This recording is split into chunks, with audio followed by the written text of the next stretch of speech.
Hi everyone, welcome to today's session. So from our previous session, we managed to go through how we can be able to configure the Git URLs for our configuration management. And in this case, I did show you how you access this particular documentation. So if you want to explore more about the cloud config server, you can just check on this particular documentation, which ideally I showed you by going to the Spring Cloud config, opening that, and then from there going to the Learn section, and then going to the current version and clicking on the reference documentation, and then from there we have the Cloud config server. Now the next thing that we're going to do is going to configure our Spring Cloud client, which is going to be one of the application that is going now to read the configuration from the config server. Now that client is going to be one of the first services that we are going to do, which is going to be the discovery service. So I'm going to create a new application for that. Right, so for now I'm going to remember I need to route back this one to the local repository. Alright, so I'm going just to make use of the local repository, and then I'm going to shut down this service, and then from there you're going to have the two services. So I'm going to create another service, Control-Shift-P, and first thing I'm going to enable the screencast mode. Then from there I'm going just to create Maven project, so Spring Initializer project, create Maven project. I'm going to make use of 3.26, then Java, and then for this case I'm going to do io.github.oenga.john. Alright, I'm going to select that, and then for this case I'm going to create a demo discovery server. So I'm going just to have a discovery server. Right, discovery server. Then I'm going to set it as jar packaging type 17, and then for this case I'm going to select the first thing that I'm going to do is going to be Eureka. So I'm going to search for Eureka server. So that's the first thing that I'm going to have. Then for that, the next thing I need this Eureka server to be able to fetch configuration from the config repo. So that means I'm going to have the config client. So I'm going to have this particular config client which connects to a Spring Cloud config server to fetch application configuration. Then lastly, I'm going to have the actuator endpoints, but then we are going to come and see how you're going to ensure that we have the actuator endpoints. But then for now, I think these two should be able to be of service to us, so I'm going just to select that. And lastly, I need to have the Spring configuration process so that I can be able to have intelligence of my configurations. So I'm going to have those three dependencies and press enter. In that case, I'm going to click generate to this folder, and then I'm going to add to workspace. Alright, so the next thing I'm going to do is go to the demo discovery server, click open this one. Then for this case, I'm going just to see whether I can be able to reload the project. So in this case we are in just to do Control-Shift-P and then do Java reload projects, and in this case so to try and check my files.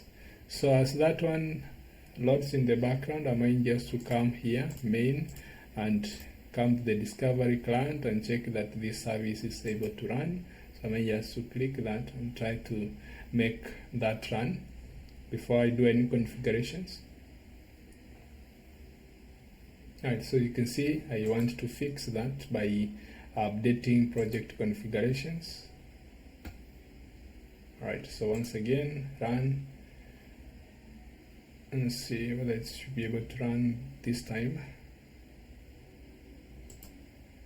Alright, so what I'm going to do is just open this one within the integrated terminal and do the actual normal application run. So let's wait for it to see whether it will be able to compile the service and start. What I'm going to do is just run that via the terminal, avn clean spring boot and then :run. So I'm going just to have that. First thing that I'm going to do is just try to run this particular application so that it can be able to download the details of the dependencies.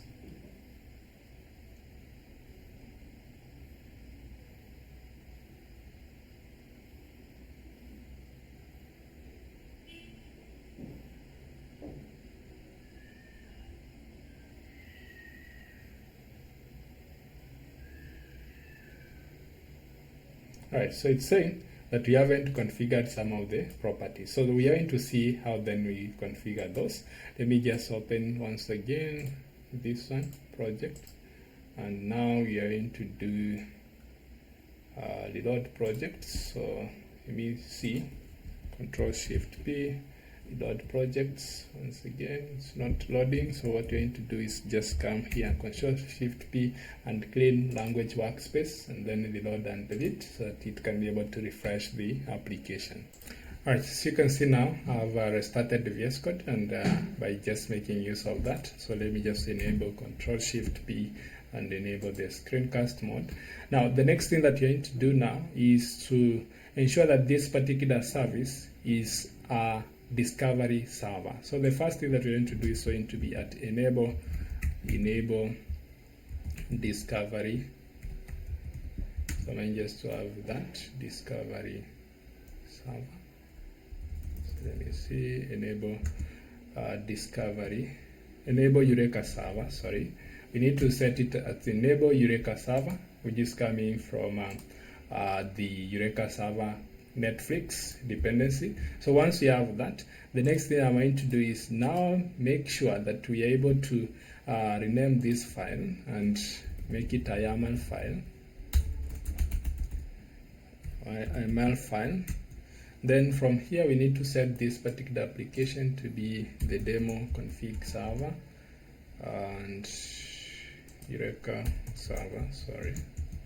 Is going to be the discovery service, and in this case we are going to set that.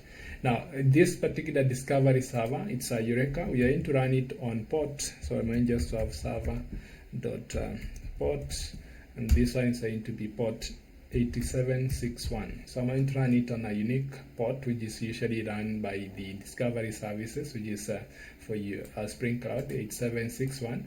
And now let's see what we can be able to configure for this particular section. So what we're going to do is going to be very simple. Go to the Spring Cloud once again. Let me close all this. Go to Spring Cloud, and here we are going to do Spring Cloud Netflix.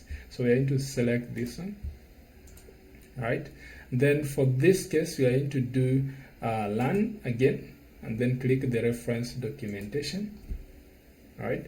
Now what you're going to do is going to be Spring Cloud configuration. So click next, and remember we need this particular Spring Netflix client, and also let's just go through. So the first thing that you're going to do is this is the configuration for the client. Now what you need to do is going to be the service. So let me see, Spring Cloud config. So quickly let's go back once again, common properties, configuration properties, whereby we are now to say that this particular Eureka service, which is the discovery service, is not going to register to itself. So what we're going to do is going to be first here, we need to specify that this is going to be Spring Eureka. So we're going to have Eureka here, Eureka dot client. So we're going to first start with client, right? Dot register with the Eureka. So you can see that Spring Eureka client register with the Eureka indicates whether or not this instance should register its information with the Eureka server. Now that we are treating this service as the server, we are going to set this one to false because the default is actually true. So I'm going just to set that is going to be false. Right? The next thing that you're going to do is going to be fetch registry. So we are going to try and see whether we can be able to fetch registry. And in this case, we are going to set by default. We'll be able to see that this indicates whether the client should fetch Eureka registry information from Eureka server. And now that this particular service is the Eureka server, we are going to set this one to false. All right. So that's one. True configuration. Then the next thing that we're going to do is going to be very simple. It's going to be the instance dot host name, which is going to be, we are going to give this host name, and in this case we are going to do, the host name is going to be localhost. So we are going to run this on localhost. Now let's see how this configuration, they are coming from here. So if I just check like register with the Eureka, we can be able to find it, control find, and you can see that this client.register with the Eureka indicates whether that is the configuration that we are looking at. Now let's look at the default zone. So we need to have the host name, and to check instance. So I'm going to look for the instance, and in this case you can see that we have the instance and then host name. So we can check here. It should be client.eureka.instance. So it is going to be eureka.instance, then dot. Now from here you can see that now anything to do with the instance configuration, you can see that the host name, if it can be determined at configuration section. So let me minimize this one a little bit on the side. So this one we are going to configure the host name, otherwise it to be guessed from the OS primitive. So for now I'm going just to make use of localhost, as you can see. Right, so the next thing that we are going to do is prefer IP address. So I'm going just to search for prefer IP address. So what I'm going to do is going to ensure that we are able to prefer IP address. So Eureka instance prefer IP address by default is false. Now this flag is to say when guessing our host name, the IP address of the server should be used. All right. So in case we are not using this, then we can be able to, if we are using the guessing mechanism, which is not by setting the instance host name, then we need to set this one prefer IP address if we are not using this one. So for now, this should be enough for our case. Now the next thing is going to be service, which should be service. It's going to be default zone. So I'm going just to search for default Eureka. So I'm going to go here, Eureka dot service. Let me see. Here it's going to be service, and we want to search for default zone. So let me just search for here default zone, default URL. Okay, so the rest we can be able to configure. So let's start this service, but then now remember, this particular service needs to be aware where is the config server. Now what you're going to do is going to be very simple. So you're going to come here and go to our Spring Cloud config, and now let's see how we can configure the client. So go to learn and click on the reference documentation here, Spring Cloud config server, and now in the next section expand this one. We are going to do the Spring Cloud config server environment repository. Let me try to bring this one introduction. Now we are going to come here and click on the Spring Cloud config client. Now we need to set this particular configuration property. As we did see, whenever we started our application, it required us to specify. Now we need to specify where is our config server running. So some of the time is that you have to have that config import, then optional, then config server, and then from here we are going to specify where the URL of the config server is. So what I'm going to do is going to be very simple, spring config.import. So what we're going to do here is going to be config.import, then that. So we are going to have that. So we are going to import the configuration from Spring config import, and then we are going to specify the other optional configuration, which is going to be this one. All right, so bring that here. Then where is the location of our Spring Cloud Spring configuration server? It's under HTTP. We said it's going to run on HTTP :/ localhost, then port 8888. So that is where our config server is running.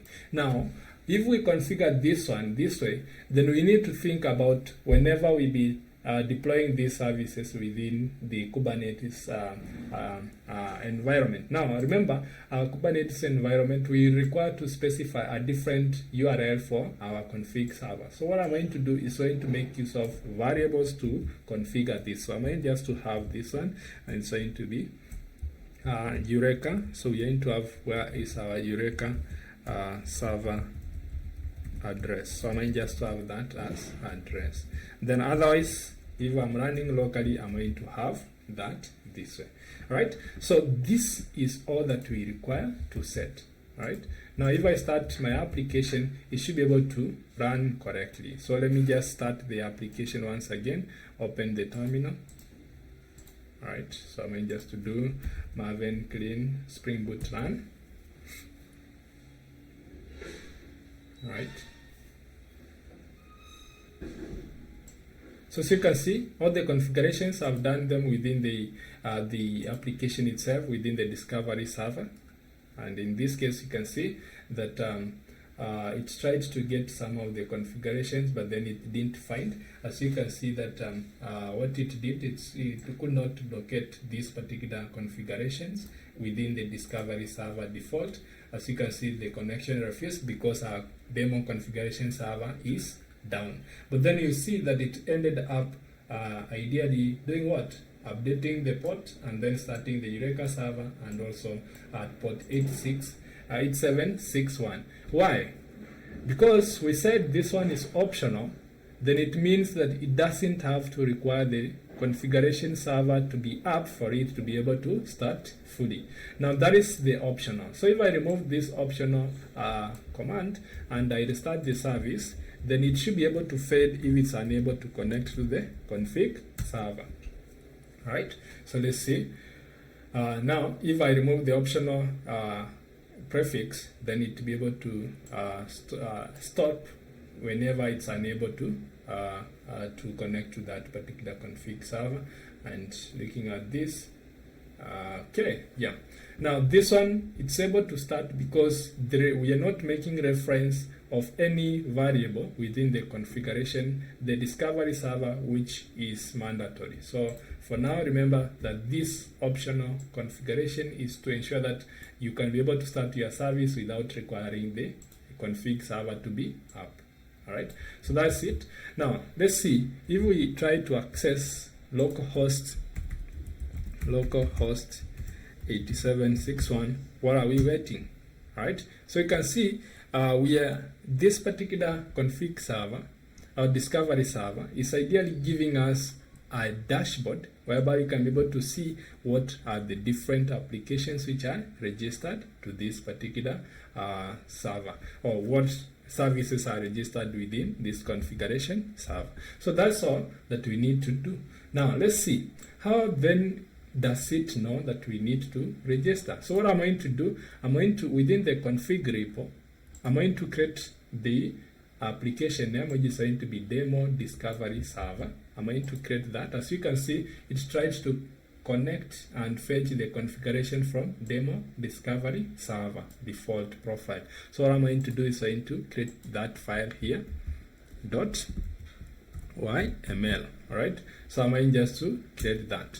Now this one, I'm going to transfer all the configuration to do with the Eureka to that particular site, even the server.port information. I'm going just to cut that and transfer that to the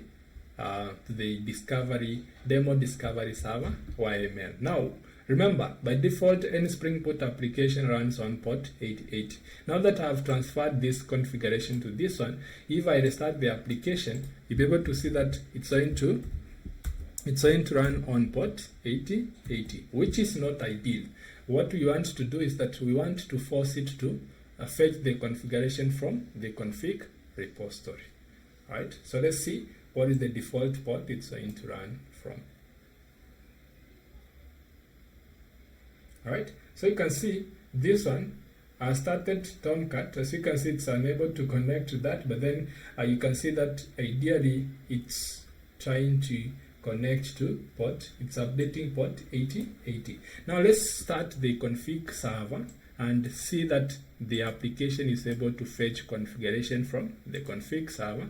So what I'm going to do, we are going to run the same command, maven spring boot run, whereby we are going to make use of now the config repo, demo config repo, to store our application files or the configuration files, which is right now to be a repository on its own.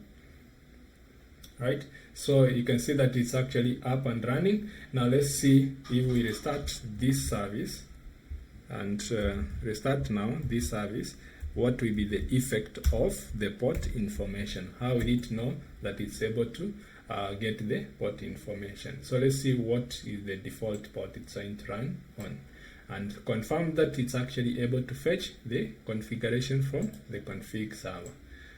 Alright, so it's starting the agent.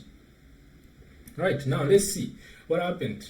It did fetch, looking at this particular logging, it did fetch config information from this particular server, which is running at port 888, and you can see that it located the demo discovery server, and you can see to it that it was able to run and fetch the configuration. As you can see now, it was able to fetch the configuration to do with the port information, and that is how it's supposed to work. Now that is how we separate concerns. Now we have our repo for tracking or configuration management. We have the demo configuration server, which automatically be able to fetch those particular details from the demo config repo and supply those information to the discovery server. Lastly, let's put one of our services to be able to connect to the config server by introducing the config client. So what I'm going to do is going to be very simple. We are going to introduce two things here. The first one is going to be the department service we require to connect to the config server to get the details. As you can see, all our details are actually enclosed within this particular section. So what we're going to do is transfer this configuration to the config server. So the first thing that we are going to do is going to create the department service YAML file within the demo config repo, which is going to be that .yml. Then what I'm going to do is transfer all the configuration from the department service, which is going to be this one. So I'm going just to copy everything as is and remove only those that we don't want. So I'm going to leave the server port information as 881. Application name, I'm going to remove that. The data source information, I'm going to leave it there, and also the management information, I'm going to leave it that way. So you can see that now if I come to this particular site, I'm going to clean up this configuration and just have the server information alone. Right, now let's see if I restart the configuration server, which is going to be this one. Right, so I'm going to restart the configuration server once again, and then start the department service and see whether it will be able to connect. Right, so before we introduce the configurations, so what I'm going to do is ensure that my config server is up and running. Right, yes, and then now I can start my department service. All right, so I'm starting my department service, and you'll be able to see it should be able to complain about the missing configuration for the data source, which we have transferred to the config server. All right, you can see that it's not even trying to connect. You can see that it's failing to connect to the database. So let's see how then we can be able to make use of the discovery server to have the configuration. So I'm going just to copy one of the dependencies here, which is going to be the Spring config client. So we are going to have to introduce those particular dependencies. So I'm going just to come here, add starter. So I'm going just to execute that command. And then this particular starter, we are going to add which particular configuration. We are going to have the cloud config client. So we are going to introduce the cloud config client so that it can be able to fetch the information from the repository. And then the next thing that we are going to configure is going to be the URL of the discovery service so that they can be able to register themselves. And that we are going to introduce an additional dependency, which is going to be the Eureka client, discovery client. So we are going to have Eureka discovery client. So with that two dependencies, I'm going to proceed here. Now you can see that now I have those two dependencies added down here, Spring Cloud config, and also looking at this, I should be able to have a section for the dependency management for cloud, Spring Cloud, which is in this case I need to remove one of it, Spring Cloud dependencies, Spring Cloud dependencies, so it's duplicate, so I'm going just to have that single one, 2023-02.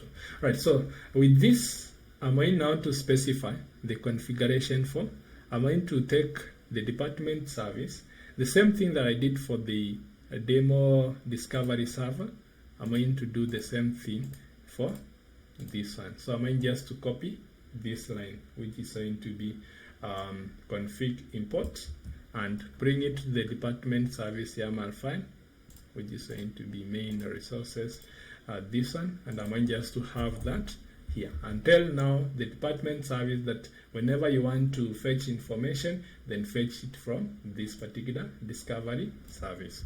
All right, so let me start that particular service once again and confirm that it's going to.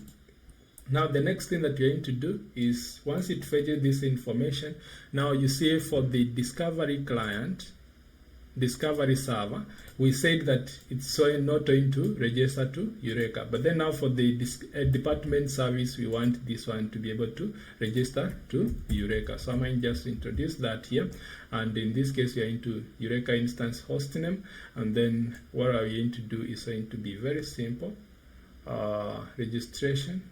So it's going to be that, and now here we are going to set this one to true for it to register. At the same time, you don't necessarily need to have this configured if the default, if you are using the default port of 888, right? So if you check on this one, you'll be able to see that now I don't need the host name. So what I just need to do is just Eureka client, register with the Eureka true, fetch registry information to true. All right, so with that, our department service should be able to start successfully. So let me just quickly do that. Green put run, and then remember I need to restart my config server because I've made some updates, and in this case I'm going just to have this one restart. Okay, so I'm going to have that, just start with the Eureka, so it's going to pick that information, Eureka. Now we come again to the department service, which already is complaining. So the config server is up and running. Let's start this one, and also our registry is running. This discovery server is running, so we can see that everything should be okay. Now let's see if the department service will be able to run successfully. Alright, as you can see, awesome. It was able to fetch information, and you can see that it updated its port to 881. That means it fetched the information from the discovery server, and then you can see that the discovery client has been able to register with 204 status code was the department service. Now let's go to the discovery Eureka here, 8761, refresh, and you can see that now we have our department service registered, and it's running on the desktop department service information of 8081. So that's how we be able to register, make use of the service registry and also the config server to manage our configuration. As you can see, within the application itself, it will be just one simple line of configuration, and the rest of the configuration will be handled within the configuration repo. So those are the two services that we have looked at, which is the config server, that is the Eureka server, and or the cloud config. Then we have looked at the Eureka service, which is used to register applications, and we can be able now to make use of the different instances of those applications to load balance in the next sessions. Thank you for watching video. I know it's been a long video, and remember to subscribe, like, comment, and give me feedback on what you'd want me to do next. Thank you, and until next time, bye bye.